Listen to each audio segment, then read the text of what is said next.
茨城県出身田子ノ浦部屋、小結隆の勝。千葉県出身常盤山部屋、関脇青錦。ウクライナ出身安治川部屋、最後は大関琴櫻。千葉県出身佐渡ヶ嶽部屋。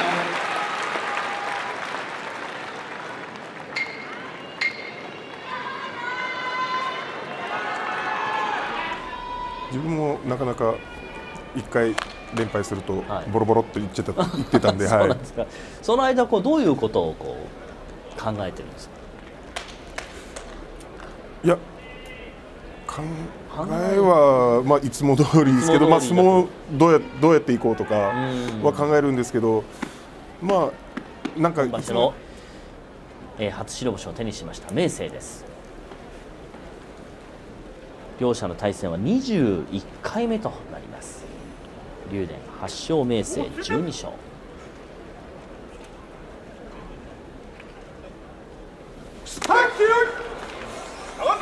左が入って回しを取りました。頭をつけた明生です。右の回しも探ります。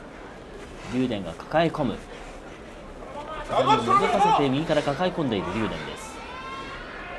ここで動きが止まります。明生の中に入っていますが、右で至近に回しを探ります。竜電も右から絞りながら、少々上手に手が届くでしょうか。なかなか届きません。出し投げを竜電残します。一枚回しですが、ひねりました。上手ひねりです。竜電が勝ちました。竜電が待望の上手を掴んだところでひねり技を見せました。そうですね。竜電もなかなか、やっぱ調子が悪いんですかね。なかなか攻めれてないですね。竜電もでもこの上手取ってからが早かったですね。攻めがすぐひねりにいってるんで。そうですね。やっぱり取った瞬間にですね。でももともとはもっと上の方にいたんで、これまた勝ってそうですね、上の方に戻ってほしいですね。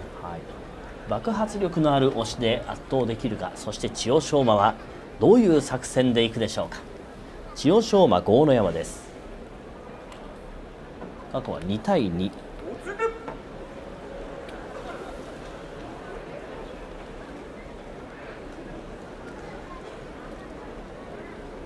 なか手をつかない千代翔馬です。タイミングを図ります。頭からいきました。突っ張っていく豪ノ山。いました千代翔馬、逆に突っ張り返します。ちょっと見た豪ノ山です。さあ豪ノ山攻めて組んだところ、突き落とし。吸い込まれるように組んでしまいました豪ノ山。千代翔馬の右からの突き落としでした。なかなか豪ノ山はうまく押せないという難しさがあるんですね。でも千代翔馬が、今日はまともにいきましたね。頭からアタックして、立ち合いは、豪ノ山がやっぱりちょっと押し込んではいるんですけど、この後の攻めはもう千代翔馬が、そうですね、先に攻めているので。これ豪ノ山押しているような感じですが、やはり千代翔馬が先に仕掛けている分だけそうですね、決まるんですかね。もっとさあ、そして土俵を沸かしているのが藤ノ川です。前半初日から5連勝というのもありました。その後はやや負けが込みまして6勝5敗で12日を迎えていますが、誰に聞いてもこの真っ向勝負の相撲が気持ちいい。そうですね、体小さいですけど真っ向勝負ですもんね。さあ軍配返ります。佐田の海、藤ノ川。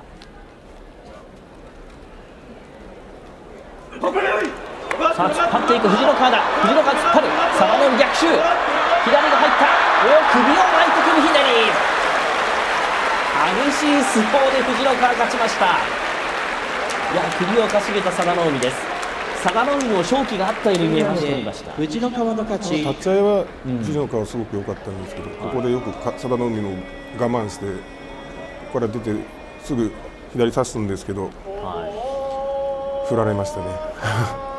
こんなのけぞこれで7勝目、7勝5敗として勝ち越しの王手です。なると佐田の海も一体何が起きたんだと、右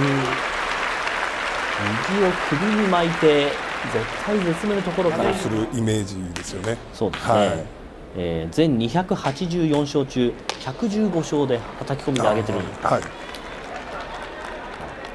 4割以上ですね。ただ、先場所の対戦では朝紅龍は逆になると思いますが、友風と朝紅龍です。時間になりました。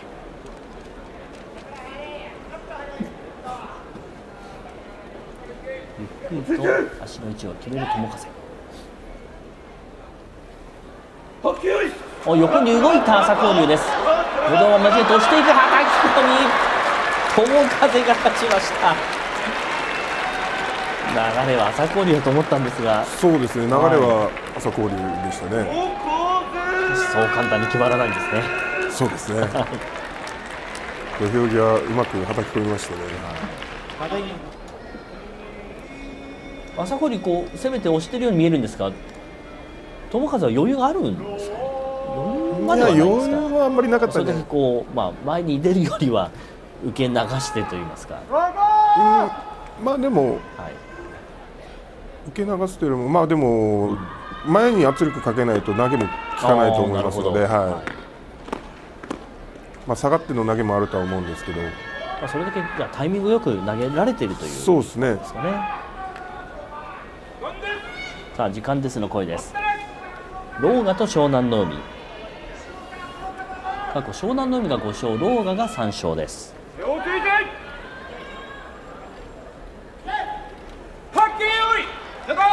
頭を下げる湘南の海です。右が入りました、右四つ。両者上手が取れていません。なんとか下手を切りに行く狼雅、腰を振ります。下手切れません。少し腰を振ってひねりに行く湘南の狼雅です。上手を狙う狼雅、届きません。動きは止まっていますが、狼雅が細かく動いて何か仕掛けようとしています。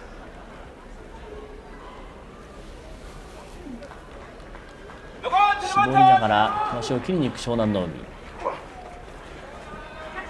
さあどちらもなかなか上手が取れません。下手一本。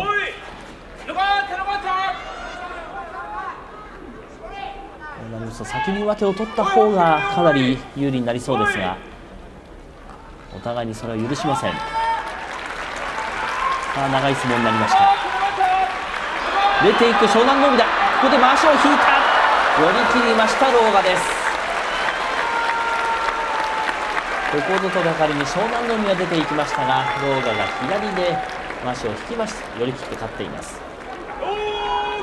いやいや、なかなかの我慢比べでした。そうですね。でも湘南の海も出るときに返しながら、相手の状態を起こしながら出た方が良かったと思いますね。確かに自分の状態が起きてしまう。勝てればまたこう気持ちも乗ってきますし、さあ乗ってきているのがこの欧勝海です。さあそして翠富士です。序盤は黒星先行していましたが、中日から4連勝、しかも上手出し投げできていますが、翠富士もかなりいい気分でそうですね、今日迎えてるんじゃないですかね。連勝もしてますし、さあ激しい、そして動きのある取り組みが期待されます。初顔です。張っていった。翠富士がまっすぐ出ていく。浅い回しを引いている欧勝海です。欧勝海下がりません。さあ引きつけて、今度は欧勝海逆襲か。右の下手が深く入っている。両回しを引いている欧勝海、引きつける。出ていく、出ていく。寄り切りました。欧勝海3連勝です。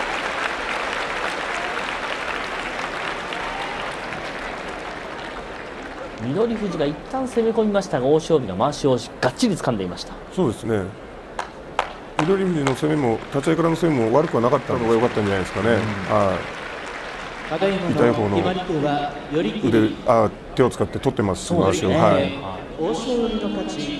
左の浅い回し、そして右の下手はやや深めに入っています。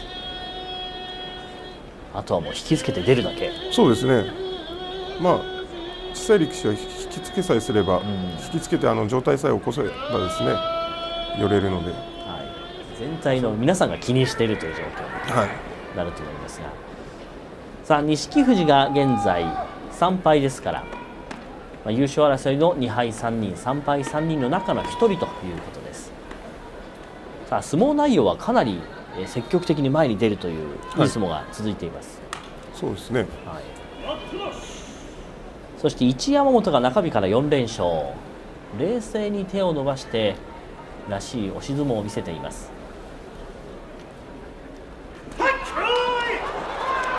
さあ突っ張るのは一山本、出ていくのは錦富士だ。回り込んだ一山本、しかし出ていく錦富士、回り込んだ錦富士、土がつきまして、これで4敗に後退。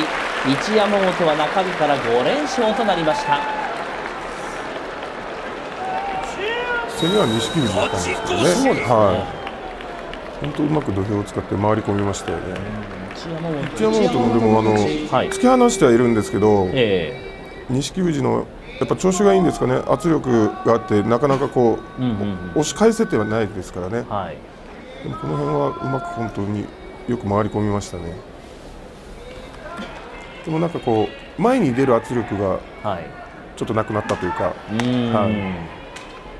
ですね、やはりこうその辺が魅力なんですけどね、もともとは。御嶽海が2勝です。先場所押し出して金峰山が勝っています。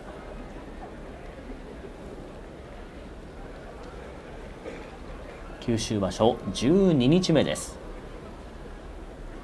両手をついて構える金峰山、手を伸ばします。ついていく金峰山、すぐに引きます。今度は右が入った、寄り切りました。金峰山が勝ちました。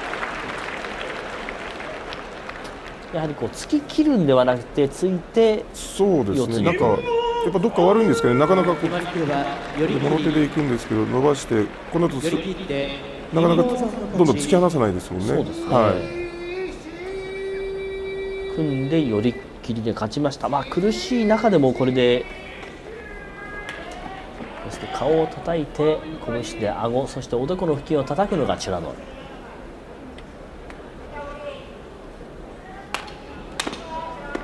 それぞれ仕草が違うの面白いですね。まあそうですね。あんまり気にして見たことなかったですけど、まあでも確かに自分もなんかいろいろやってたなと今思いましたね。そうですか。後ほど聞きましょう。獅子美ノ海。ふわっと立った獅子です。かわします獅子。なんとか捕まえようとする。低く攻めるのは美ノ海だ。美ノ海が当たって攻めていく、下から攻めていく、回しを探る、今度は獅子が出ていく、獅子が出ていくをしかしました。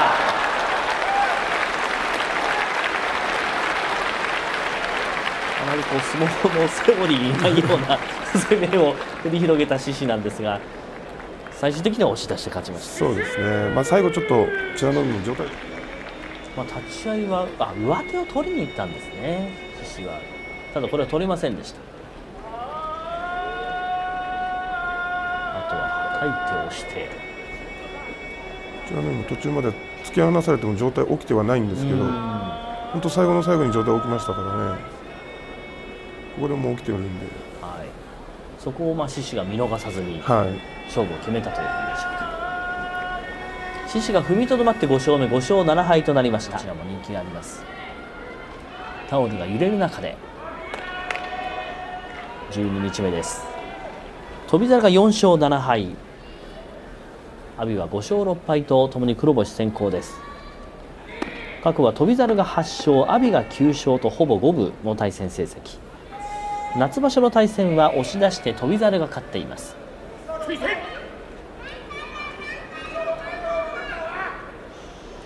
張りの阿炎、そして粘り潜る翔猿。潜ろうという翔猿、手を伸ばした阿炎、上げる翔猿です。低い体勢を作っていきます。足を飛ばした。翔猿勝ちました。たまにこれがあります。うまいですね。うまいですね。でも立ち合いはちょっと阿炎結構考えていったなと思ったんですけど、はい、出しながら右は下に潜らせないように下からかち上げてるんですよ。そうですね。はい。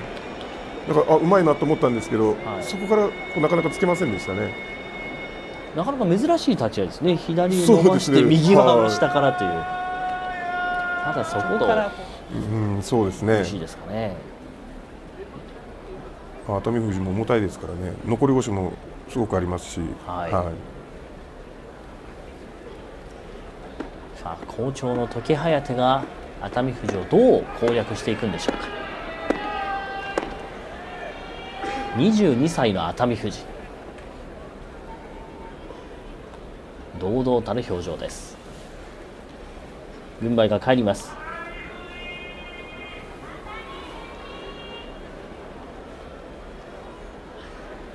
さあ3敗を守れるか時疾、勝ち越せるか熱海富士。差しに行きました。右が入った。抱える熱海富士が前に出ていく。回り込む時疾、的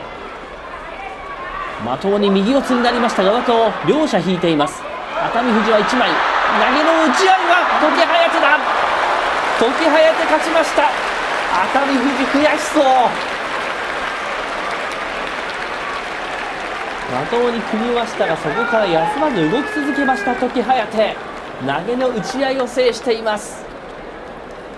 いやよく動きますね。そうですね。時疾の勝ち。ともに差しに行きまともに本当に行きましたね。勝負審判の交代であります。ただ熱海富士に十分に抱えさせませんでした。いやでもまともに戦ってますよね。熱海富士あんだけ振り回してます。琴勝峰はその前にも優勝決定戦に出たことがありますし、はい。時折思い出したように大勝ちをする感じがあですね。常にそれが出せればいいんですけどね。そうですね。難しいですね。2ヶ月に1回ですから、その時の体調とかもありますし、怪我の具合もありますし、はい。大野勝琴勝峰軍配返っています。ちょっとタイミング合いません。大野勝がいつものように手をクロスしてから手を、今度は大野勝が先に腰を下ろして、両者頭からガツンと当たりました。まわしが切れました大野勝。もう一回取る。それでも構わず琴勝峰出ていく。琴勝峰が前に行く。休まない寄り切りました。大野勝が両回しを掴んでいましたが構わず出ていきました琴勝峰です。この突進力が魅力ですね。そうですね。立ち合いも良かった。どんどん前に出ましたよね。はい。両者頭から取ってガツンと音が聞こえてきました。そうですね。ここからですね、もう確かに状態少し高い。そうなんですよ。はい、ここ状態高いんですけど、どんどん前に出てるんで、はい、相手の圧力が伝わってたんじゃないですかね。まあ頑張れとか、頑張れと力そういう出せみたいな。はい、力出せ、はい、釜出せっていう。頑張らせですね。はい。これは長崎も使う言葉なんですか。使います。はい。さあそのガマ出せという声援を受けている正代です。さあ頑張って、そして力を出せるか正代。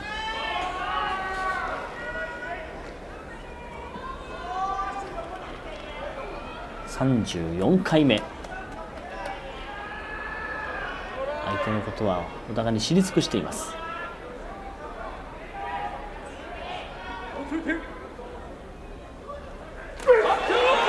踏み込んでいった正代だ。正代が前に出る。回り込む大栄翔。正代が押す。残した。大栄翔逆襲。大栄翔逆襲。押し出しました大栄翔です。正代が攻め込んだ時は館内は大変な沸きようだったんですが、ただその健闘をたたいて大きな拍手が起こっています。攻め込まれながらも大栄翔、この立ち合いからはもう本当に正代かなと思ったんですけど、もう正代の攻めですよね、ここは。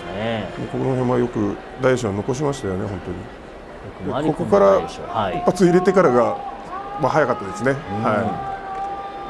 右の一発が、あれで一発で、そのあたり自分の感覚としても調子のいい悪いが白星黒星につながるというわけでもないですよね、直結するわけそうですね。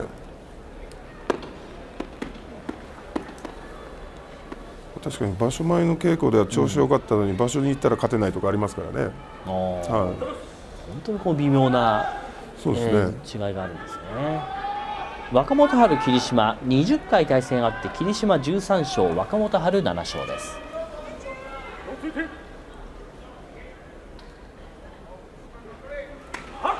霧島が突っ張っていきます。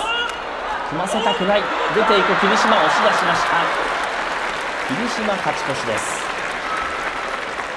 若元春は何もできませんでした。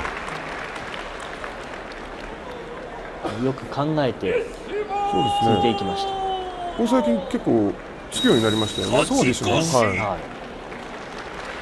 霧島もそれほど大きい方の力士ではない。そうですね。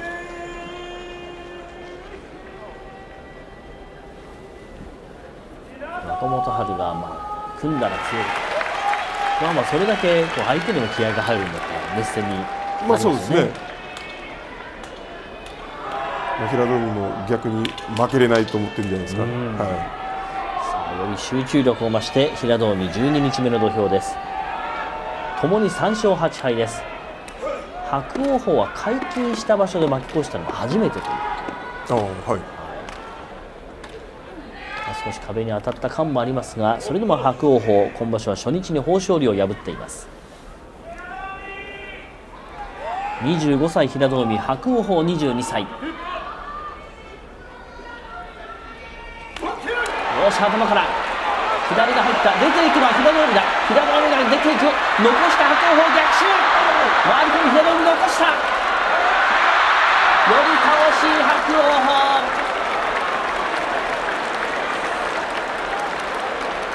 平戸海残念。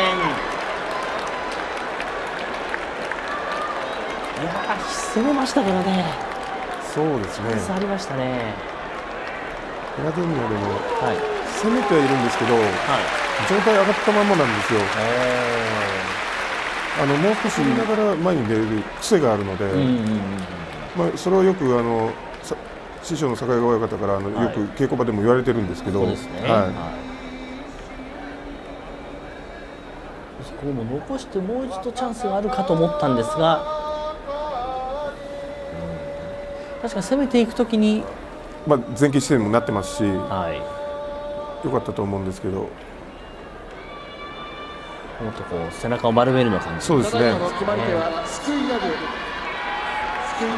連勝、地の若隆景らしい相撲でした。さあ塩を手に取って特別な仕草がありません、若隆景。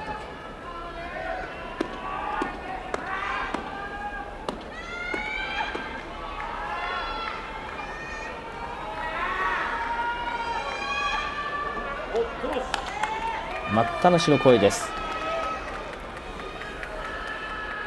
なかなか若隆景に対して中に入れない宇良。若隆景がうまくさばいています。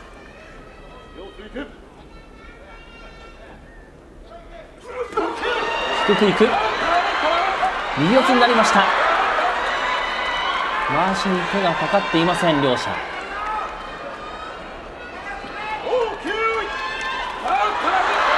いました。若隆景のパスを押し出しました。そしてコロコロ転がって宇良が客席の中に。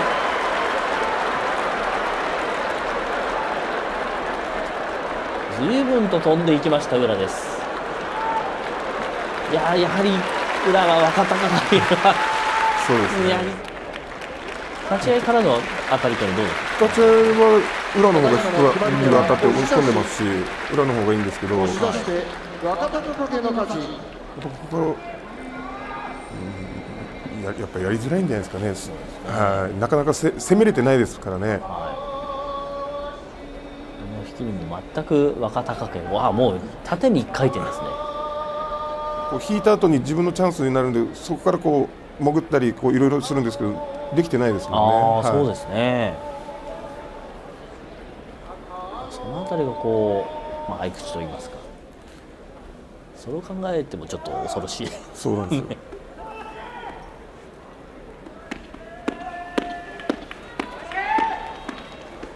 もちろんそれだけこう、体が頑丈だったりとか、そうですね。いろんなところが特に怪我もなく。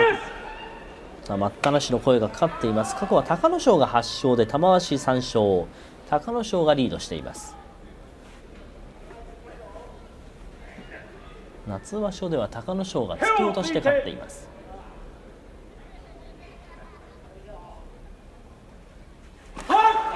低く出ていったのは玉鷲だ。いっぺんに持っていきました。恐ろしい41歳。すごいですね。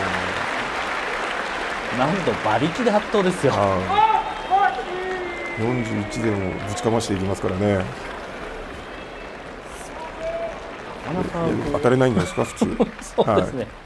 しかも10歳も若い子を押し込んで一気に持ってってますからね。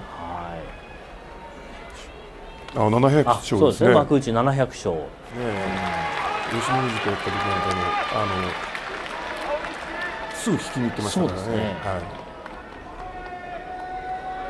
ね。序盤良かったんですが、裏に押し込まれたあたりからあまり内容が良くない大野里です。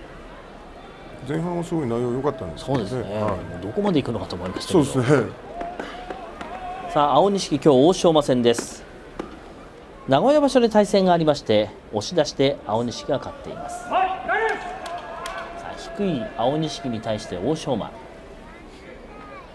どうやって起こしに行くか。ちょっと気持ちが流行っていました青錦です。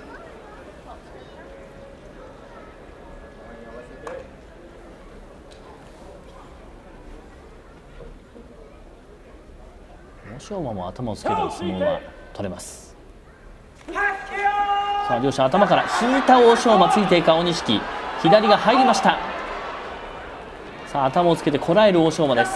巻き替えに行く、出し投げを打ちながら青錦出ていく、出し投げを打つ、崩れた。低く、そしてうまく相撲を取った青錦です。欧勝馬の足が流れてしまいました。こういう出し投げもうまいんですね。うまいですね。しかも全然状態上がりませんし、そうですね。低く攻めてますよね。欧勝馬としてはかなりいろいろ工夫して錦がもう全然状態起きないですよね。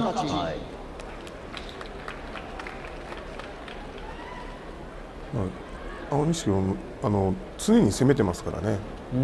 待っていないんですね。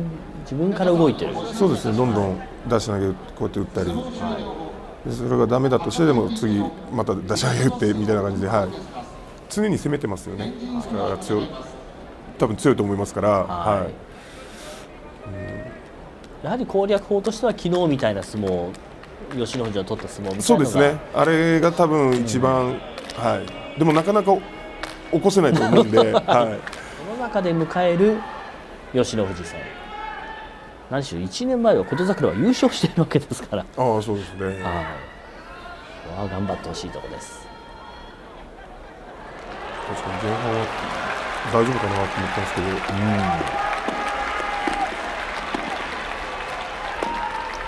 琴櫻も、怪我がありましてロンドン公演には参加していません。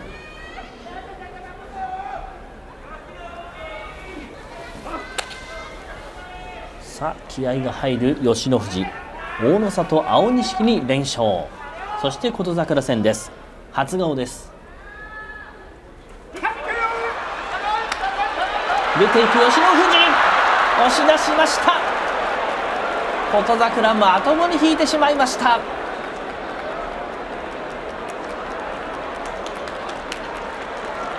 れ？違いましたね。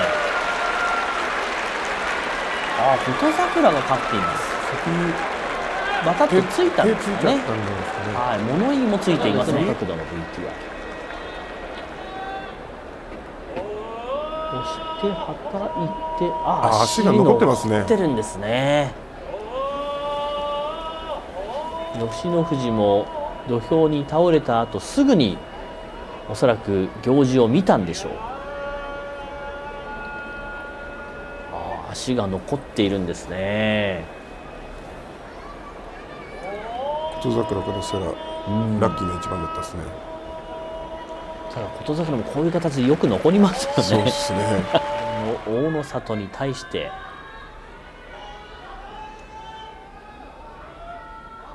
どれだけ思い切って当たって押し込めるか。さあ時間になりました。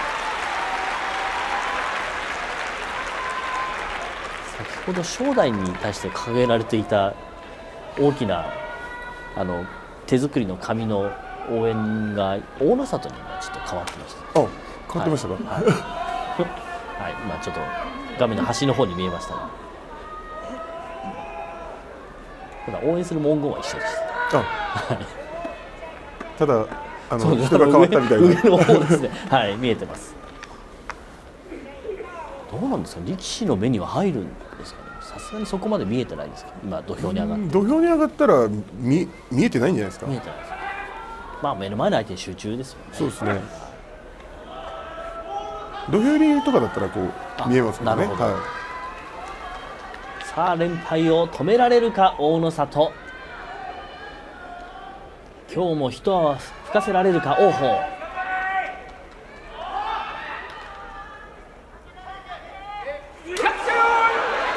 王鵬が低くいく。大野里下がらない。じわじわ出ていく。押し出しました。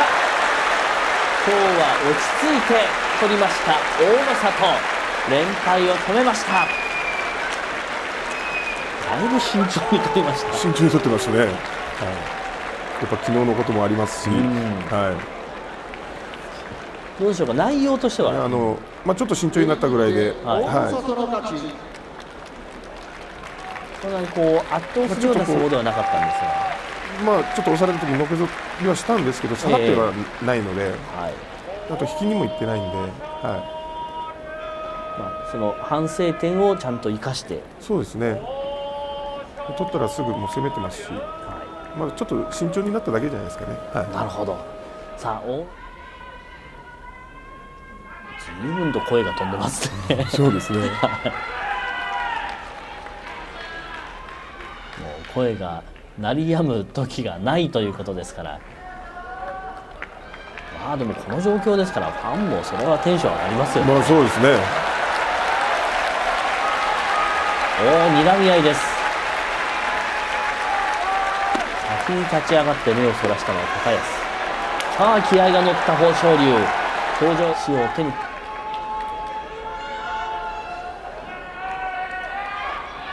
その様子を見てから豊昇龍塩を巻いて、さあいよいよ結びの一番です。大野里、青錦が2敗を守りました。ついていきたい豊昇龍。九州場所12日目結びの一番、優勝争いの中の大事な一番です。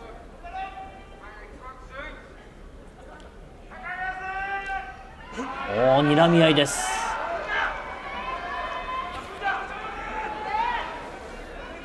ようやく構えます。も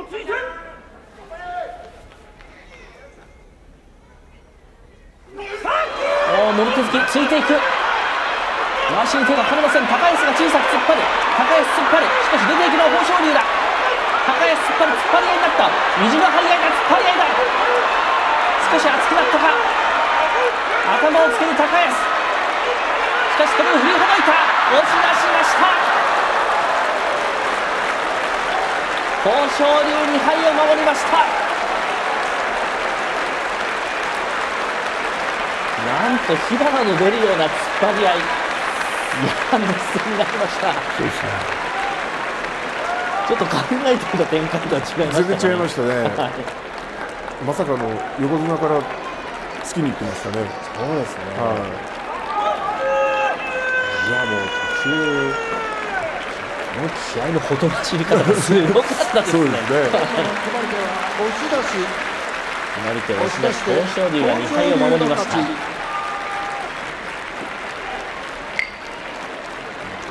と気持ちの強い力士なんでしょうか。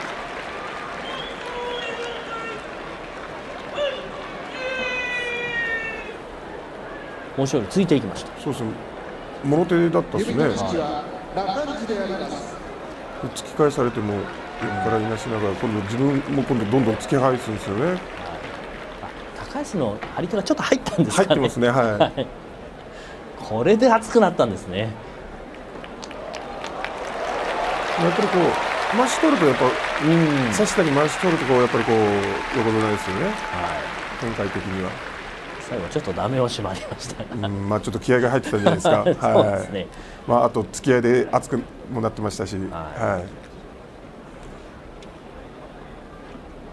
これはもう今熱くなってるシーンですね。しかし高安も全く負けていません。